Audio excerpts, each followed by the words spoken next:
Bonjour. Savez-vous que peu importe les plaisirs que vous pouvez jouir durant toute votre vie sur la terre, vous finirez au paradis ou en enfer après cette vie? Certaines personnes se disent que le paradis et l'enfer n'existent pas, mais au fond de chaque homme, au bord de la mort, au seuil de la mort, personne ne veut vraiment mourir. Parce que les gens se demandent, mais s'il y a quelque chose après, qu'est-ce qu'il y a après? Mais je peux vous dire qu'après, il y a le jugement de Dieu. Et ce jugement de Dieu déterminera si vous finirez au paradis ou en enfer. En fait, c'est même pas le jugement de Dieu qui détermine. C'est la manière de laquelle chaque personne vit sur la terre qui détermine où cette personne finira. En réalité, Dieu est amour. Et Dieu ne veut personne en enfer. C'est ce que la Bible dit dans le livre de Matthieu. D'accord? Il dit que l'enfer, le feu éternel, a été préparé pour le diable et pour ses anges méchants. Matthieu chapitre 25, verset 41. Donc Dieu n'a pas fait l'enfer pour les hommes. Mais les hommes y iront. Pourquoi? Parce qu'ils auront choisi la manière, les voies du diable, les voies de Satan. Certaines personnes de manière consciente, d'autres de manière inconsciente. Comment ça vient vers les gens? Ça vient par des pensées, ça vient par les philosophies des gens. Même des médecins disent que c'est normal. Même la société dit que c'est normal. Aujourd'hui, de sortir avec un enfant, de se masturber, c'est normal, etc. On peut choisir son sexe, on peut choisir son orientation sexuelle, etc., etc. C'est la société qui est en train de le dire. Mais sachez que ces personnes-là qui mettent ça en place, parfois c'est des gens infidèles, c'est des gens qui mènent déjà une vie de débauche et qui veulent légaliser en fait cette vie-là pour avoir la liberté de pervertir toute une génération, pour avoir la liberté de faire de manière impunie ce qu'ils font, détruire les enfants, détruire les autres, détruire la société. Et c'est tout simplement des personnes qui sont déjà infidèles à leurs femmes, qui ne peuvent être fidèles. Pourquoi suivre leur philosophie? Mais sachez, Dieu a dit une chose. La vérité de Dieu ne sera pas changée par ce que vous pensez, ce que vous croyez, votre philosophie. Vous dites que moi je pense ici. Non, on n'a pas de force contre la vérité. Si vous mourrez aujourd'hui dans un péché, par exemple d'homosexualité, ou si vous êtes efféminé, ou si vous, je ne sais pas, vous allez dans du sexe contre nature avec des animaux, je ne sais pas, peu importe ce que vous pratiquez aujourd'hui. Si c'est ce genre, par exemple, de qu'on appelle aujourd'hui la débauche. Pourquoi débauche? Débauche, c'est pas un mot de dictionnaire, d'accord? C'est un mot qui veut dire quoi? C'est lorsqu'on fait un usage déréglé, détourné de ce pourquoi quelque chose est prévu, ou un usage excessif, déréglé de quelque chose. C'est voilà pourquoi on dit la débauche. Donc la débauche, c'est pas seulement une affaire de sexe, ça peut aussi être une affaire de la nourriture, manger de manière déréglée, manger n'importe quoi. Ça peut aussi de la débauche. D'accord? Mais ici, on va plutôt regarder ce passage-là. Qu'est-ce que la Bible dit par rapport aux homosexuels, aux efféminés, aux débauchés? On va lire la Bible parce que les gens vont dire, toi tu es méchant. C'est pas moi. Vous comprenez? Moi, je viens d'une pudique dans la masturbation, j'allais sur des sites pornographiques, etc., etc. Donc, je peux pas me mettre à juger les gens. À quoi ça m'apporte de venir juger les gens pour me faire intéressant, pour me faire des ennemis? J'ai pas besoin de faire des ennemis. Le diable, les démons sont mes ennemis. Il en veut à ma vie, à ma famille, sûrement à tous les hommes. Il veut que les hommes aillent en enfer. Mais Dieu est amour. Dieu est amour et Dieu ne veut pas que les gens aillent en enfer. Donc Dieu va en avant et Dieu vient nous avertir. Dieu veut nous donner la force. Dieu veut qu'on marche avec lui parce que Dieu est plus fort que le diable. Dieu est plus fort que ce péché. Dieu est plus fort que cette tentation. Dieu est plus fort que tout cela. Si Dieu a sorti quelqu'un comme moi dans la masturbation de ces choses, pourquoi Dieu laisserait quelqu'un d'autre? Serait impartial? Non, Dieu donnait la force à toute personne. Il y a des prostituées, on voit dans la Bible, à qui Dieu a donné la force. Dieu a pardonné ces prostituées. Vous savez ce que les prostituées pratiquaient à l'époque, mais tout cela, d'accord, peut-être l'homosexualité, d'autres étaient féminines, d'autres s'habillaient d'une manière qui sortait hors de la bienséance, d'accord, morale, pas des hommes, mais de Dieu, d'accord. Et vous voyez que Dieu, malgré ça, Jésus a pardonné une femme prostituée qui est venue. Même des religieux voulaient rejeter cette femme. femme-là, mais Jésus l'a accueilli. Une autre femme était saisie en adultère. Les hommes religieux même, les gens de la société, la loi voulait lapider en se disant que Dieu a dit de faire ça. Mais ils ignoraient que Dieu était amour. Dieu veut que l'amour vienne avant. Et Jésus a montré le vrai cœur de Dieu. Il a dit, celui qui n'a jamais péché, qui jette le premier la pierre à cette personne. Donc, si aujourd'hui vous êtes dans l'homosexualité, ou si vous êtes efféminé, ou bien si vous êtes travesti, Dieu n'est pas en train de dire que les gens doivent vous jeter les pierres. Non, non, non. Dieu ne me dit même pas, il m'interdit formellement de vous jeter une pierre. Mais Dieu veut que je donne déjà sa parole parce que Dieu agit sur sa parole. D'accord, on va lire cela. C'est dans le livre de 1 Corinthiens chapitre 6, les versets. Je vais prendre le verset à partir du verset 9. Ne savez-vous pas que les injustes n'hériteront point le royaume de Dieu? Ne vous y trompez pas, ni les impudiques, vous voyez, ni les idolâtres, ni les adultères, ni les efféminés, ni les infâmes, d'accord, etc., n'hériteront le royaume de Dieu. Vous voyez? N'hériteront du royaume de Dieu. Dans la version la Bible du Semeur, il est écrit, ne vous y trompez pas, il n'y a point de part dans l'héritage du royaume de Dieu, donc de ce royaume, pour les débauchés, les idolâtres, les adultères, les pervers ou les homosexuels, etc. D'accord? Donc vous voyez que Dieu dit que ces personnes-là qui pratiquent ces péchés, il y a beaucoup de péchés, mais voilà, qui pratiquent ces péchés d'homosexualité, d'efféminés, de travestir, etc., et qui vivent cette vie, n'hériteront pas le royaume de Dieu. Mais il n'y a que deux royaumes, soit c'est le royaume de Dieu, soit le royaume du diable. Donc ce n'est pas avec Dieu, on est avec le diable. Voilà, c'est binaire en réalité. Donc si on n'hérite pas le royaume de Dieu, on héritera du royaume de Satan et le royaume de Satan finira en enfer. Vous voyez, dans le feu éternel qui a été réservé pour lui. C'était réservé pour lui. C'était disant, mais je n'ai jamais vu Satan, je ne l'ai jamais vu. Non, Dieu est esprit. Le diable aussi est un esprit. Vous ne le voyez pas. Mais vous voyez les agissements dans le monde. Regardez les infos, ces guerres à gauche, à droite, les gens qui meurent, les gens sont incités, les gens se lèvent le matin et tuent leurs enfants. Vous croyez que c'est quoi ça? Ils abusent de leurs enfants. Vous croyez que c'est quoi? Moi, j'ai des pensées vraiment sordides. Vous vous rendez compte, vouloir avoir plusieurs femmes en même temps, coucher avec elles peut-être sur le lit. Vous voyez des choses comme ça, parfois même peut-être de penser avec d'autres hommes, c'est des pensées homosexuelles. Il y a des tentations qui viennent dans le cœur des hommes. D'accord? Quand vous regardez les magazines, certains magazines où les gens sont sensuels, vous pensez quoi? Le diable va vous regarder comme ça? Non, vous voyez les posters qui sont mis partout dans la rue, etc. Des hommes qui s'embrassent, des femmes qui s'embrassent dans les publicités. C'est pour faire quoi? Mais c'est le diable qui agit au travers des gens, il les inspire. Vous ne le voyez pas, mais il est là. Mais certaines personnes, dans certaines pratiques, savent que ces réalités sont réelles, qu'il y a des démons, etc. Et ces démons vont vous attiser, vous inciter. Et lorsque vous acceptez leurs pensées, ça va se développer en vous et ça va devenir partie de votre vie et vos pensées vont devenir des actions, etc. Et voilà, c'est votre vie. Vous commencez à la justifier, vous commencez à dire que c'est normal, etc. Mais ce n'était pas normal au début.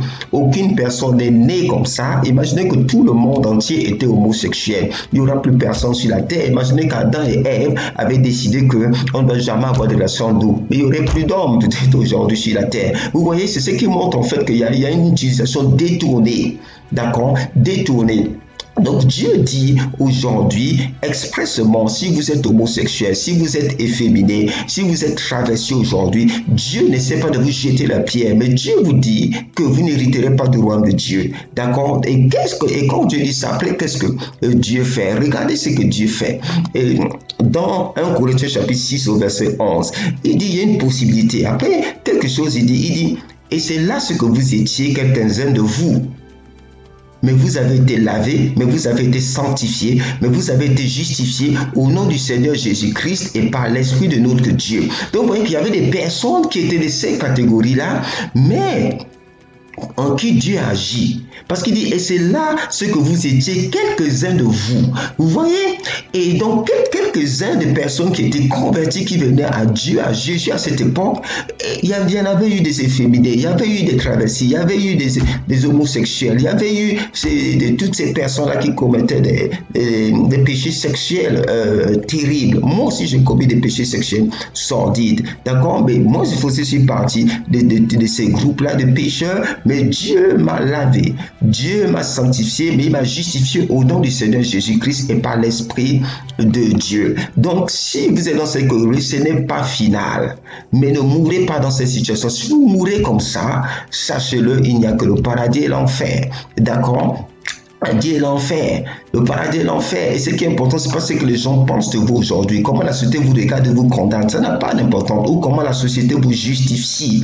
Est-ce que Dieu est d'accord avec ça? Non, vous le savez. Même quand Dieu vous appelle à ce qu'on appelle la repentance c'est un changement. C'est pas juste parler, non, c'est un changement d'attitude, un changement de pensée. Maintenant, vous réalisez que Dieu est contre ça et vous voyez les conséquences éternelles. Parce que quand vous y allez, c'est un endroit où il y a le feu, c'est un endroit où le ver ne meurt pas. Certaines personnes se disent qu'il n'y a pas, mais quand vous mourrez, vous allez vous rendre compte que mince, je vois que sur mon corps, mon âme, ça ressemble à moi, mais je ne suis plus sur la terre, je suis dans le monde spirituel. Oui, l'âme est éternelle. Regardez même les idées, les pensées aujourd'hui. On voit qu'elles sont éternelles, les pensées règnent encore. C'est parce que la source de ces pensées éternelles, c'était les âmes des gens. Aujourd'hui, la société est gérée par quoi? Des pensées démocratiques qui avaient été données par des philosophes à l'époque, mais ils sont morts. Leurs pensées sont là. Mais ces personnes sont déjà dans l'autre monde, le monde spirituel. Et là-bas, il n'y a pas de retour. Il n'y a pas la possibilité de partir si on est en enfer après que les gens prient pour nous sur terre pour qu'on aille au paradis. Non, c'est pas possible. Dieu est juste. D'accord? Il est donné à tout homme de mourir une fois après quoi vient le jugement. Il n'y a pas d'autre jugement. Le jugement. D'accord? Pas les jugements. Le jugement. Après ce jugement, il y a pas un autre. D'accord? Donc c'est ça. Mais Jésus dit aujourd'hui, Dieu sait qu'il n'y a pas de parfait sur la terre. Il dit, tous ont péché en effet et sont privés de la gloire de Dieu. Donc tout homme a déjà péché.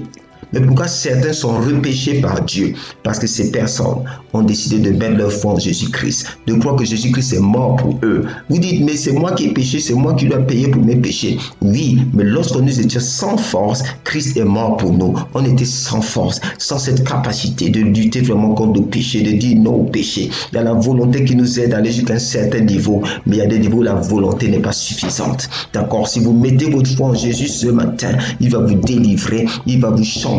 Il a fait pour moi, il le fera pour vous. Il a dit, quiconque invoquera mon nom, je le sauverai. Je ne mettrai pas dehors celui qui vient vers moi. Jésus ne vous mettra pas dehors.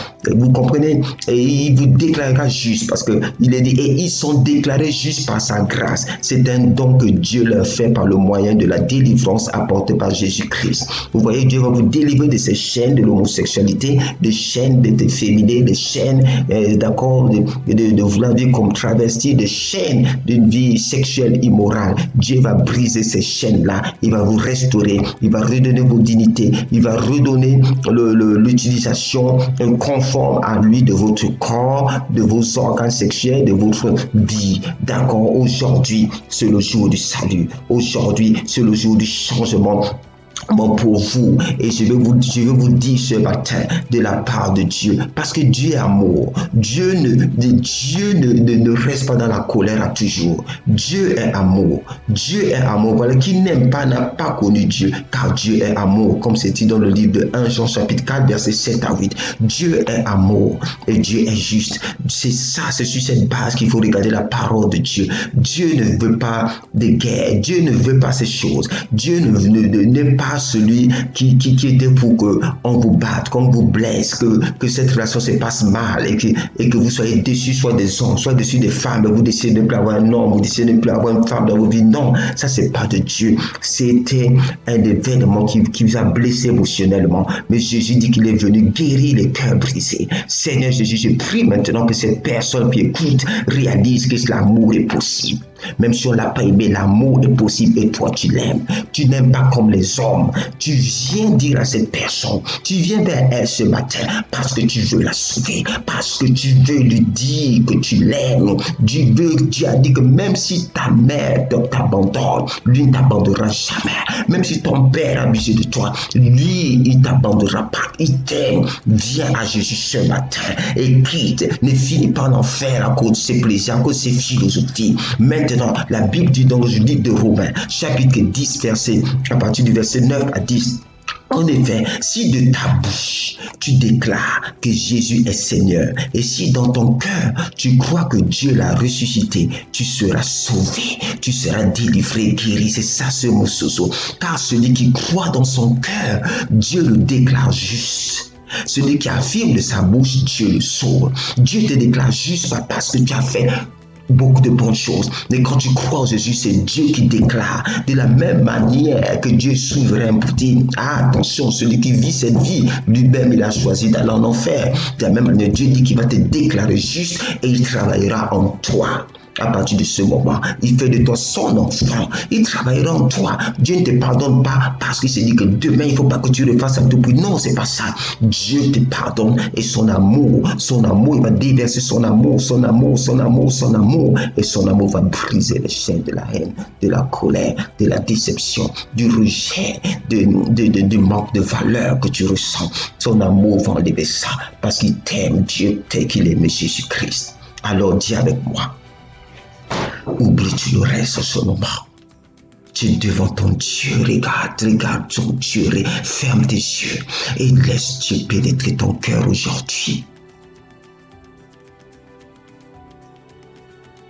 Dis Seigneur Jésus, prends courage, dis avec moi. Seigneur Jésus-Christ, prends courage, ne te laisse pas ces pensées te mettre ailleurs, laisse les raisonnements. Dis avec moi, Seigneur Jésus, pardonne tous mes péchés sexuels et tous les péchés de ma vie. Je me détourne de cela. Je crois, je déclare de ma bouche que tu es mon Seigneur. Et je crois dans mon cœur que tu es mort pour mes péchés, que je suis pardonné maintenant. Je crois que tu es ressuscité. Alors maintenant, je suis sauvé.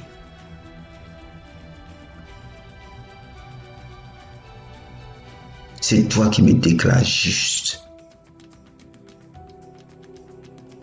Amen. Je peux te dire que si tu as fait cette prière, elle paraît simple pour beaucoup, peu importe où tu es, dans le bus ou dans ta chambre, je ne sais pas où tu écouteras cela, ou en route, ou sur le lit d'hôpital, ou au bord de la mort, ou en pleine fête, je ne sais pas, peu importe. Si tu as fait de ton cœur, Dieu t'a déclaré juste. Et tu es enfant de Dieu maintenant. Tu es enfant de Dieu. Père, je prends autorité au nom de Jésus sur toute pensée mauvaise qui voudra encore venir contre ton enfant. Je brise leur chaîne. Je brise les puissants de ces philosophies, de ces pensées qui ont détourné ton enfant de ta voix au nom de Jésus. Tu as un projet de bonheur et de paix pour elle. Tu as un projet de bonheur et de paix pour cette personne. Et ce projet de bonheur et de paix, tu ne l'as pas oublié. Tu l'aimes. Je déclare que ton amour pénètre son cœur. Brise les chaînes maintenant. Je prends autorité sur les yeux de Satan et ses démons. Je les brise dans la vie de cette personne. Je les commande de quitter sa vie, quitter son corps, quitter ses yeux, quitter ses mains, quitter ses organes sexuels, quitter son ventre, quitter maintenant son imagination, sa mémoire, quitter. Au nom de Jésus, je déclare que tu es un être magnifique parce que Dieu a dit tu es une créature merveilleuse. Tu es une créature merveilleuse. Peu importe ton handicap, Dieu a dit tu es une créature merveilleuse. Peu importe ce que tu as fait avant, Dieu a effacé. Tu es une nouvelle création. C'est ton esprit qui est né de nouveau, renouvelé. Les choses anciennes sont passées. Toutes choses sont devenues nouvelles. Tu es un tableau blanc devant Dieu. Alléluia. Il va t'aider. Il va t'aider maintenant. Sa main est là. Lorsque tu es dans les défis, dis Seigneur Jésus, j'ai besoin de toi parce que l'Esprit de Dieu est venu en toi et il vit en toi. Il va te parler, Dieu va te conduire. Une religion ne peut pas te conduire, mais Dieu va te conduire et Dieu est partout. Donc Dieu peut t'aider partout où tu es. Au nom de Jésus, je te bénis. Je déclare la restauration totale dans ta vie. Alléluia. Tu ressens l'amour de Dieu en ce moment. Pour toi, pour ces personnes qui vont écouter cela, je ressens la joie de Dieu. Je ressens l'amour de Dieu en ce moment, parce que Dieu te saisit. Dieu prend ta main, Dieu prend ta vie. Dieu est heureux, il est content, il te sourit, il te prend dans ses bras. Au nom de Jésus, sois béni. Alléluia. N'hésite pas Notre contact, c'est évangélisation en action, tout est collé, @gmail.com. On a aussi un compte Facebook, on a un canal YouTube. Voilà, si tu as besoin d'orientation, n'hésite pas. Pour l'instant, procure-toi une Bible et lis le Nouveau Testament d'abord, ce qu'on appelle le Nouveau Testament. Lis cela à fond et tu sauras ce que Dieu a pour ta vie et personne ne va te détourner à gauche à droite. Tu pourras découvrir toi-même qui est Dieu et parler à Dieu, c'est ça, prier, parler à Dieu sur la base de ce que tu lis et Dieu te donnera la foi, tu vas avancer et ta vie sera un miracle, un exemple dans ta génération. Au nom de Jésus, Amen.